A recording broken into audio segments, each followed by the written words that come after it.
Patreon member shout out. Sorry girl, but you missed out. Well, tough luck, that boy's mine now. We are more than just good friends. This is how the story ends. Too bad that you couldn't see the man that boy could be. Hey guys, how's it going? It is I, the real Randy Chavez. Comment down below if you like Avril Lavigne. Guys, if you're new, welcome. If you're not, welcome back. I love y'all. Everyone say hello to Dashi. Hello, Dashi. This is a Veve and OMI Earth 2 metaverse whole video. So there's a ton of news to go over. Some of it good, some of it not so good, some of it a little indifferent, some of it bittersweet. Let's get right to it. I go to my screenshots over here and take a look at, let's say this. So a lot of people complain about whether NFTs or crypto. If you step outside of the crypto space, if you step outside of NFTs, there is a lot of misinformation out there saying that, let's just go with Bitcoin, saying that Bitcoin itself is so incredibly horrible for the environment. And I mean, it's not good for the environment watching it, but it's not nearly as bad as other things like the gold industry or the global banking system or the aviation industry. So there's a bunch of other things that use a ton of more energy than mining for Bitcoin.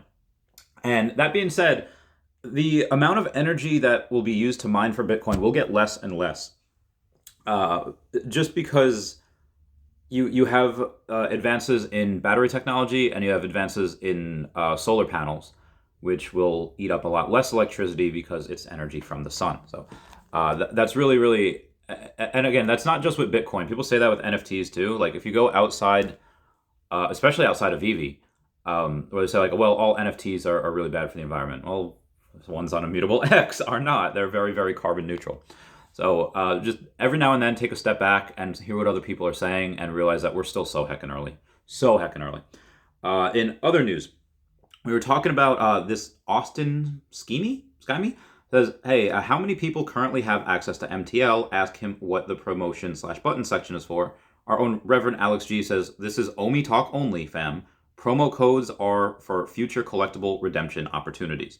So that, I assume that would mean physical collectibles. I mean, they have mentioned that in the past. Now, it might not be. It could also just be, hey, there's a special promotion going on. If you do something, you're lucky enough to win a code, and then you get the code and you get your own special. Maybe it's a 1 of 1, or it's a 1 of 100, however much prizes that they give out of a digital collectible. But I would also like to think that you put in a code, hey, cool, and because they're doing KYC for MTL, they have your address, they have your name, whatever. I don't even know if they need your address. Maybe that would be optional. Like, hey, you have this physical collectible, it'll be delivered to you. Again, this is just speculation right here, but as far as we know, it is for future collectible redemption opportunities, physical or digital. I'm in for both. We have our very own Wendy Stibalis being followed by Talia, who is a musician. And as Dan Schawbell said in my podcast the other day, all it takes is one person, one major celebrity to go on and tweet about this, or make an Instagram video about this, or Facebook, whatever celebrities are using these days, most likely Twitter, or even like a TikTok. And again, this woman, Talia, has 9.7 million followers. That would be pretty cool if they did something like that. And also, Immutable X has our very own Kyle Willson has done a video about this the other day, where Immutable has raised $200 million and are now valued at $2.5 billion. So they to bring blockchain blockchain gaming to the masses. They have Temasek, Tencent, Anamonica Brands, Parafi, Arrington, XR Capital, Declaration, Airtree, Mirai Asset, Fabric Ventures, Naspers, and King River. Tencent is like the big one, because Tencent owns like a very large percentage share of Tesla. So in a lot of video games that Tencent helps produces, which is heckin' almost all of them, they have Teslas in there. Very, very cool. Very, very awesome. I love that type of stuff. So we did have, speaking of podcasts, like I mentioned with Dan Schawbell before, we do have Rhys that had a podcast with Akil Patterson, aka Black Excellence. I love him. He'll be coming on the podcast, my podcast, on the 14th of March. It'll be a short one, but he'll be on 8 p.m. Eastern Standard Time. But anyway, they mentioned a lot of things yesterday, and I'll go over a couple of them right now. After that podcast yesterday that they did, I am more bullish now than ever.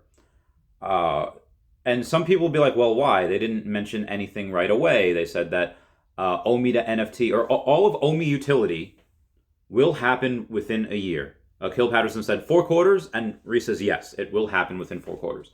Now, does that mean we'll have to wait 10 to 11 months to get one thing? No. That means OMI utility could start in a couple weeks. And then there's a lot of different parts. There's the staking, there's the raffles, there's the OMI to NFT, there's probably OMI to land at some point. So if they're saying that all of OMI utility will be rolled out within a year, or 12 months, or 4 quarters, whatever, and I assume that means VeVeVerse, because you're going to have OMI to land. Again, this is just speculation. Maybe they didn't mean that, but they kind of just, Rhys kind of said that. So if all the OMI utility will be rolled out in 12 months, then we can safely assume that it will not be all rolled out at the same time. They'll have, the raffles first, and they'll have OMI to NFT, and then, like I said, staking. Speaking of raffles, I think that there are going to be some people that quit their jobs for OMI raffles. And here's what I mean. If you have the way that's going to work is you're going to bet a certain amount of OMI. Saying like, oh, hey, if, let's say there's out of a 10,000 drop, 10,000 NFT drop, you have 1% of them, so 100 places for people to bet their OMI. Like if you go and say, hey, I'm going to spend $50 and bet my OMI, if it works, then you are guaranteed a collectible. They take your $50 worth of OMI and they burn that, and then what happens is that you get to buy that collectible guaranteed. You don't have to worry about the drop, you don't have to worry about the queue, you pay for it, it's done. So you still have to pay for it, but you get it guaranteed. And if it's something that's $100, okay, well, bet the $50, heck, bet $100, because that something that's $100, only 10,000 of, most likely it's going to be able to be sold for $300, $400, $500, even if it's only sold for $300. You bet $50 worth of OMI, okay, that's burned, and you spend 100 gems on it, okay, $150, and you sell it for $300. That's still a very, very much net positive, and you could be able to do this over and over and over again. And I know what you're saying, right? Well, Chavez, there's only like 3 or 4 drops each week. If you're only making like $100, it's $400 a week. It's really not that much. When there's only 3 or 4 drops a week, that's true. But when there's something like later this year, when we have like 8, 10, 12 drops per week, and it's like could be like $1,000 a week, and that's if you can only do it for like what for $100. There's going to be some like secret rares, like, oh, hey, spent like the Aston Martin. How many people would have spent, and let's do this, let's role play here. For the Aston Martin, where there's $1,000 for like 500 of them, right? And you say, okay, well, I already have to spend $1,000 to get that. How much were people going to be willing to spend to say like, oh yeah, give us $1,000 worth of OMI and you'll guaranteed to get it? I don't know how many people would have done that. I would have done that because look, now you can sell it for $5,000. So it doesn't matter if you spend $2,000 or $3,000 on OMI and it burns and it just goes away. You're lighting money on fire and you have to spend another $1,000 on top of that. You can sell that car and get $5,000 and make more than what you spent or burned. So I really do think that will happen in the future. Again, this is just my opinion. This is just speculation. What else we got over there? Something that they had mentioned in the VeVeVerse as well on that particular stream is the VeVe. Actually, they didn't talk about the VeVeVerse at all, but they did talk about other collectibles that you could get, and that happened to go along with, I think it was trading or whatever type of collectibles they were talking about. I had hypothesized that if you were to be able to and bring other collectibles into the VeVeVerse, maybe you can mint some of your own in the VeVeVerse, and maybe it costs you some OMI, and maybe you could do that and you can burn it. Either way, even if you're not able to do that, I think they would have a pretty fun thing, such as consumables, like food and drink. Wouldn't it be really fun to go in and drink a VV beer or something like that, and suddenly your avatar is all wobbly? I think that'd be really exciting. We could have like drunk races. I meant on foot. I don't want to promote, DD as in drunk driving. But I mean, if it's in the VeVeVerse, I like remember the game Burnout. where you have to go and cause the most damage as possible. Which obviously in the VeVeVerse, I would hope that if someone crashes into your fence or into like an alligator Loki or a Dashi statue, that things break, but then they repair themselves after 30 seconds. I think that'd be really fun. Anywho, moving on here. Here's a quote for some people. This was from Warren Buffett saying, "If stocks fall solely due to threat of nuclear war, buy the dip. If nuclear war doesn't happen, then you make some profits. If nuclear war does happen, then you don't need the money." If I had more money, I'd be buying more of this dip. Moving on after that, we have, speaking of the war, it's been going on for a couple of weeks right now, or maybe close to a month. We're already feeling it in the gas prices. They're absolutely astronomical. Taco Bell got my order wrong this morning, and what did I do? I did not go back because the money that I would have spent in gas to get there would not have been. Anyway, so Sony joins the global community in calling for peace in Ukraine. They have suspended all software, hardware shipments, the launch of Gran Turismo 7, and operations of PlayStation Store in Russia. They're going hard. Speaking of other companies, LimeWire is getting back into the NFT marketplace. Remember the stuff that gave your computer the HIV? That gave the computer the sickness so that you just to download a couple of songs? Well, they're coming back. People are nostalgic. Coming back to the NFT marketplace. Again, that's just good for NFT marketplace and the hobby as a whole. Speaking of other marketplaces, our own Trevor makes content. And this is an important piece of news. He says, quote, "Super excited to announce that I'm a part of the Tomorrowland NFT team. As a huge fan of electronic music, this is one of the most hype projects I've ever worked on. Learn more about our first NFT drop over Tomorrowland Winter and our partnership with FTX Official," end quote. So, as far as I know, both parties, Trevor and Nakomi Vivi, they had left and split very amicably. No hard feelings about blood. Like, this just happens every now and then.